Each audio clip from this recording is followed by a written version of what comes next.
as we look at women in India, let's start from childbirth. So people want a boy, they don't want a girl. Is that correct? That's right. Why do people want a boy and not a girl? They feel that the boy is the one who can continue their legacy. Okay. And so a girl, so what do they do if a lot of people, if they get a girl first, or if they even think they're going to get a girl first? If they get a girl first, their first thought would be, as soon as she gets to the age of puberty, they want to get rid of her. So they want to get her married off as soon as she Yes. gets 12, right? Yes, that's true. 12. Now, because in India, you have to pay a dowry in order to get your daughter married to a man, correct? Yes. And so you don't have to pay as high a dowry for a young girl, for a 12, 13-year-old girl, as you would for, say, somebody 20, 21. That's right. And why is that? As the age grows, and if a girl looks more pretty, you have to pay more dowry. Right. And if the girl is educated, the boy will not be willing to marry. So to avoid this situation, the parents will want to get the girl married as soon as possible. Okay, so the boy doesn't want to marry an educated woman. Why?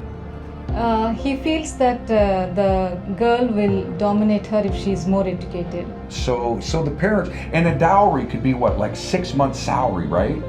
Half a year's pay? It could be more than that. Even more than that, it Yes. would cost to get your daughter married. Yes. And so if you didn't have a lot of money, your best bet was to get your daughter married at 12 or 13. Yes. And then, so now sometimes when a girl is born, since nobody knows until they're born, Yeah. sometimes the girls are murdered. That's true. Yeah. Yes. So the father will just take the girl out and give her some poison and hide her somewhere? Or, I mean, how does that happen? They have their own ways. As soon as the baby is born, they can give something which can stop the breathing of the child. Or most of them, they just leave the baby in a dustbin or in a hospital.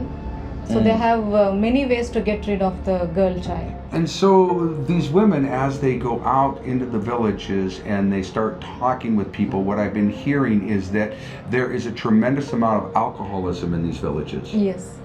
So, I mean, the poverty rate in these villages is very, very high. And so a lot of the men drink, they come home, and what do? They beat the wife. They beat their wife. Yeah. They just hit her and blacken her eyes or whatever. Yes. And the police don't stop them.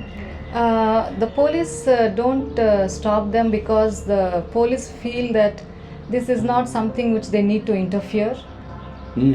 And most of the time the woman is victimized, Right. and justice is not being done.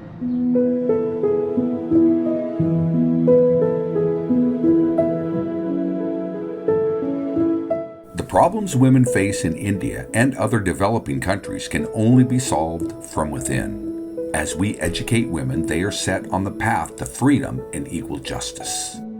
Additionally, as women find their place in the community as village health workers, they are seen as vital to the social structure. By earning an income and saving lives, they gain value in the eyes of the male-dominated society. Even more important than this is the introduction of Christianity into an idol-worshiping culture. The teachings of Jesus Christ leave no room for domination and abuse. One of Ultimate Mission's main goals is to improve the lives of women, which in turn improves the lives of us all. The Bible tells us in Galatians 3:28, "There is neither Jew nor Greek, there is neither slave nor free, there is neither male nor female, for you are all one in Christ Jesus."